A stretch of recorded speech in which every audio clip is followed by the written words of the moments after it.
Definitivamente aquí todavía hay mucho por debatir y vamos a hacerlo en este momento con el doctor César Ipenza, abogado ambientalista. Doctor Ipenza, bienvenido a Economía para Todos, bienvenido a RPP.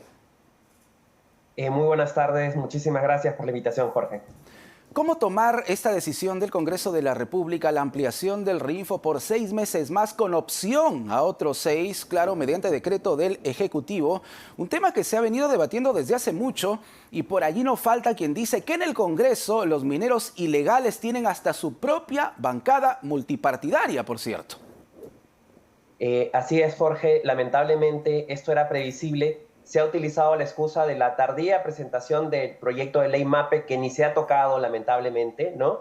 Para simplemente la discusión era extender el plazo. Y uno, cuando ha seguido las discusiones dentro de la Comisión de Energía y Minas y luego en el Pleno del Congreso, la mayor preocupación de aquellos que están a favor de seguir extendiendo esta ilegalidad es simplemente cuánto más plazo le damos, ¿no? Por ahí yo escuchaba, incluso un congresista decía, es imposible que en ese plazo se formalicen. En 6 meses ni siquiera van a poder hacer un estudio de impacto ambiental o un instrumento de gestión ambiental correctivo que les aplica a este tipo de minería, ¿no?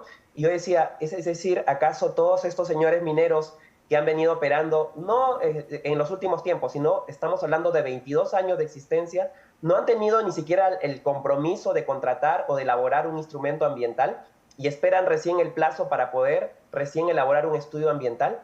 Y luego, nuevamente, aquí el Congreso y el Ejecutivo miran de lado, ¿no? He escuchado con mucha atención y lamentando también las afirmaciones del señor Premier, ¿no? Porque ellos dicen, vamos a analizar. Es clarísimo que no van a observar esta norma, ni la van a intentar observar. La misma excusa la dimos ya antes cuando estuvo el anterior Premier para el tema de la ley antiforestal y quieren ser políticamente correctos y no quieren ir en contra de la corriente, ¿no?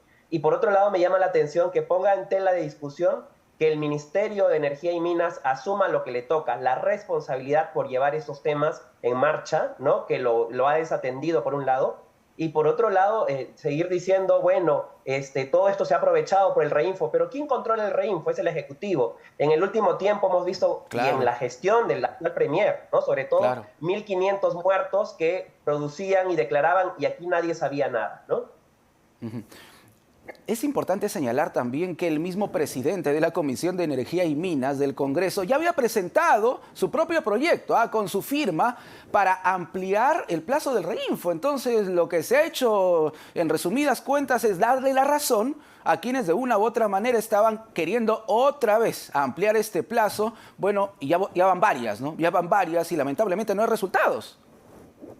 Así es, y bueno, nuevamente ahora vemos también en las distintas notas cómo estos señores mineros se jactan de su cercanía con este poder del Estado, el Congreso, por un lado, pero también que van a ser casi quienes van a decir cómo les tienen que regular, ¿no? Es decir, yo que desarrollo una actividad de alto impacto, que no quiero ninguna fiscalización, voy a discutir con el Congreso cómo debe ser una ley para que me fiscalice, para que me controle. Creo que estamos partiendo ya de premisas bastante erradas y nuevamente el Congreso juega en pared con estos señores para seguir extendiendo y dándole las máximas flexibilizaciones, ¿no? No podemos olvidar que el instrumento ambiental ha sido ampliamente flexibilizado, han tenido 22 años para cumplir sus obligaciones y siguen luego insistiéndonos en el tema sobre todo de plazo, que es lo único que les interesa, ¿no?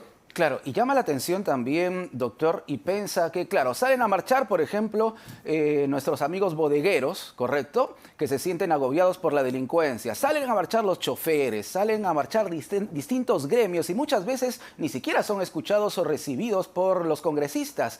Pero en el caso de los mineros informales, no han faltado parlamentarios que han salido a las puertas del Congreso a darse una suerte de baño de popularidad. Esto llama la atención. Sin lugar a dudas, eso ya no es raro, ¿no? Porque ven cómo se utiliza, bueno, es una simbiosis, ¿no? Yo quiero que tú me respaldes y yo también quiero de alguna manera caminar en la calle y que me vean, ¿no? Porque vemos que el rechazo es tan amplio hacia nuestros congresistas, lamentablemente, que tienen que recurrir a estas prácticas. Pero yo diría, ¿quién subsiste en una protesta de más de 10 días? ¿De dónde salen los recursos económicos para poder mantener? Hemos visto y hemos escuchado los audios que cuando se dijo que no se iba a aprobar en el tiempo que ellos querían y decían que se iba a aprobar inmediatamente la ampliación, inmediatamente ordenaron a la compra de colchonetas y de insumos para poder acampar, las carpas, todo eso. ¿De dónde salen esos recursos? Y aquí nadie está poniendo atención a ello y sobre todo cómo funciona esta presión, que no es casual porque todo esto viene preparado y la caída del ministro de Energía y Minas también ha sido una excusa, pero el trasfondo era que el Congreso simplemente pretendía ampliar usando esa excusa, ¿no? La ley MAPE, doctor Ipenza, ¿es buena, es mala? Todo lo contrario, porque en el Congreso no han faltado críticas y da la impresión que muchos de los parlamentarios que han cuestionado esta ley ni siquiera tuvieron tiempo de leerla. Bueno, en principio creo que ninguna ley es perfecta, pero obviamente si tenemos a los técnicos que acompañan en la discusión, en las mejoras, pero nuevamente, ¿no? ¿Qué tipo de técnicos tengo? Porque si voy a traer a los especialistas de los mineros, van a pretender regular las mejores formas para evadir la ley y para poder tener menos control, ¿no?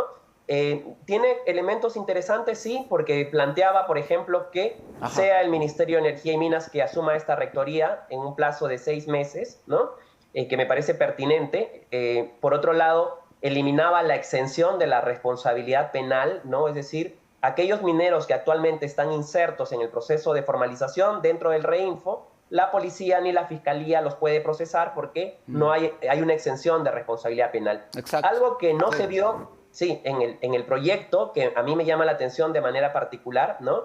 Es poner en discusión el tema de las plantas de beneficio. Tenemos cerca de 300 plantas de beneficio que terminan recibiendo los minerales extraídos de manera ilegal e informal y luego los blanquean, los lavan, ¿no? Entonces, para mí, la cantidad de material que procesa una planta de beneficio debe llevar a sincerar si verdaderamente meritúan estar como pequeña minería o en la práctica es mediana o gran minería aprovechándose del régimen excepcional, ¿no?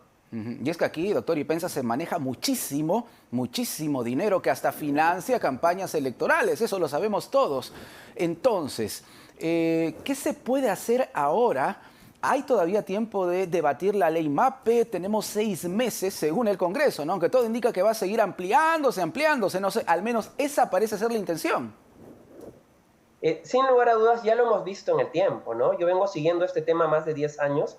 Y mire, vencía el plazo, salían de la reunión del acuerdo los mineros, decían, hemos logrado que se amplíe por hasta tal plazo, ¿no? Pero no nos preocupemos, cuando llegue el plazo nuevamente pediremos que se amplíe. Esa ha sido una constante y esa es una constante lamentablemente en nuestro país, que no hay seriedad. Y por otro lado, yo diría, no solamente son responsables el Estado a través del Ejecutivo y del Congreso, sino también aquellos que operan y que no están asumiendo sus obligaciones como cualquier ciudadano de nuestro país, ¿no? Mire, de los 86,000 inscripciones que tuvimos o que tienen en el REINFO, estos representan 56,000 personas naturales.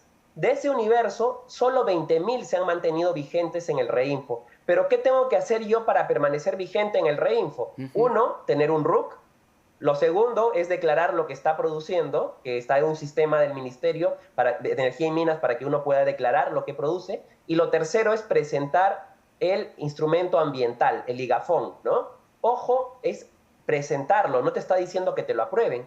Y si estos son requisitos tan sencillos, porque no es algo complejo, ¿por qué no han podido mantenerse vigentes todo el universo de estos 86,000 inscripciones? Sencillamente porque en ese universo de 86,000, muchos de ellos se han inscrito para alquilar o rentar su REINFO y puedan comerciar oro, ¿no? Sí, claro. Y otros no están cumpliendo ni tienen la voluntad de formalizarse. Entonces, nuevamente, si el Ministerio de Energía y Minas en ese plazo determinado no sincera ese registro, vamos a seguir en el mismo círculo vicioso y cuando llegue el plazo, nuevamente tendremos una situación como ya la hemos visto actualmente. El Congreso se ha bajado a Rómulo Mucho, al exministro de Energía y Minas. Tenemos ahora a Jorge Montero como titular de esta cartera.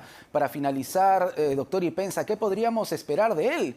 ¿Qué debería hacer de manera inmediata para tratar de frenar, ¿no? Esto que parece que se nos viene, una ampliación indeterminada del REINFO y la protección, y eso es lo que más preocupa, para la ilegalidad en la minería, ilegalidad que trae delincuencia, crimen organizado, trata de personas, entre otros delitos?